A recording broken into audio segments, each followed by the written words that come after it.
আমরা আগে মুসলিম, তারপরে বাঙালি, তারপরে বাংলাদেশি। সময় শেষ মানে সময় অতিরিক্ত হচ্ছে যে পয়লা বৈশাখ আসতেছে, এটা হিন্দুদের অনুষ্ঠান।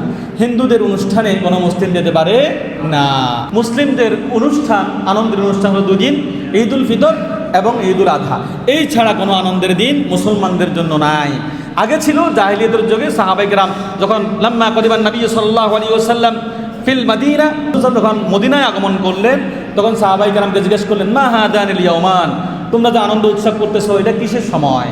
তখন বলতেছে, আমরা জাহিলিয়াতের যুগে এই 2 দিন আনন্দ উদযাপন করতাম। প্রতি উত্তর রাসূলুল্লাহ সাল্লাল্লাহু আলাইহি ওয়াসাল্লাম বললেন, ইন্নাল্লাহা ক্বাদ আবাদালাকুম বিহিমা খায়রাম মিনহুমা ইয়াউমাল ফিত্রি ওয়া ইয়াউমাল আযহা। আল্লাহ রাব্বুল আলামিন তোমাদের এই আনন্দের দিনগুলিকে পরিবর্তন করে ঈদ উল ফিতর এবং ঈদ উল আযহা করে দিয়েছেন। সুবহানাল্লাহ বিহামদিহি। হাদিসের মধ্যে এসেছে, মান তাশাব্বাহা বিকওমিন ফাহুয়া মিনহুম।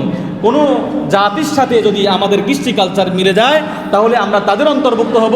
এরপরে হাদিসের আরেকটি অংশে রাসূলুল্লাহ সাল্লাল্লাহু আলাইহি ওয়াসাল্লাম বলেন, তাদের সাথে ওয়াহুশিরা মাহুম, তাদের সাথে আমাদের হাসর হবে। তাদের সাথে আমাদের হাসর হবে মানে কি? আমাদের আচরণ, যে আমরা ছেলেদের মেয়েদের বার্থডে পালন করি, জন্মদিন, এগুলি মুসলিমরা করতে পারে না। রাসূলুল্লাহ সাল্লাল্লাহু আলাইহি ওয়াসাল্লাম জন্মদিনে কেক কাটছে, এরকম কোনো হাদিস কি পাইছেন? আপনারা কিন্তু অনেকে করেন। নিজেদেরকে একটু ট্রেডিশনাল একটা ভাব নেন। এগুলি ট্রেডিশনাল মানে আপনি হিন্দু খ্রিস্টানের অন্তর্ভুক্ত হয়ে গেছেন। ওয়াহুশিরা মাহুম, আপনার হাসরটা তাদের সাথে হবে। রাসূলুল্লাহ সাল্লাল্লাহু আলাইহি ওয়াসাল্লাম বলেন, ইজতানিবু, তোমরা অ্যাভয়েড করো, তোমরা ফরেজ করো, আদা আল্লাহ, যারা আল্লাহর শত্রু, ফি ঈদিহিম, তাদের আনন্দে উদযাপনের ক্ষেত্রে। তারা আনন্দ উদযাপন করছে। আদা আল্লাহ মানে কি? যত মুসলিম আছে সবাই আল্লাহর শত্রু। কোরআন যারা মানে না তারা সবাই আল্লাহর শত্রু। নামে মুসলিম হলেও তারা আল্লাহর শত্রু। যারা হাদিস মানে না তারা আল্লাহর শত্রু। যারা শরীয়ত মানে না তারা আল্লাহর শত্রু। হিন্দু হলেও তারা আল্লাহর শত্রু, মুশরিক হলেও তারা আল্লাহর শত্রু।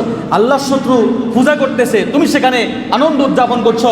আল্লাহ বলছে তুমি এখান থেকে ফরেজ করো, না হলে অবশ্যই আমাহুম, তোমার জান্নাত তোমার জাহান্নাম সব কিছু তাদের সাথে হবে। তারা যেমন জান্নাতের গ্রাণ পাবে না, তুমি মুসলিম হলেও নামদারি, তুমিও তাদের সাথে জাহান্নামের গ্রাণই পাবা সারা জীবন। জান্নাতের গ্রাণ থেকে তোমাদেরকে আল্লাহ বঞ্চিত করে দিবেন। নাউযুবিল্লাহি মিন যালিক। এক কথায় সংক্ষিপ্তভাবে বুঝিয়ে দিলাম। তাহলে কি আমরা পয়লা বৈশাখ আনন্দ উদযাপন করা বৈধ হবে আমাদের জন্য? বৈশাখী অনুষ্ঠান হচ্ছে বাঙালিদের। আমরা বাঙালি নয়, আমরা মুসলিম বাঙালি।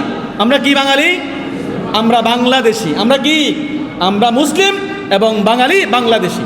আমরা আগে মুসলিম, তারপরে বাঙালি, তারপরে বাংলাদেশি। এরপরে যা বলেন সব পরিচয় আপনি নিতে পারেন, তবে আগে পরিচয় হলো আনা মুসলিম। আমরা যেহেতু মুসলিম আসছি, জুমা পড়তে আসছি, নিঃসন্দেহে আমরা মুসলিম। আর মুসলিমের জন্য ইসলাম ছাড়া এর আগে কিছু হতে পারে না। যদি হয় সে মুসলিম হতে পারে না।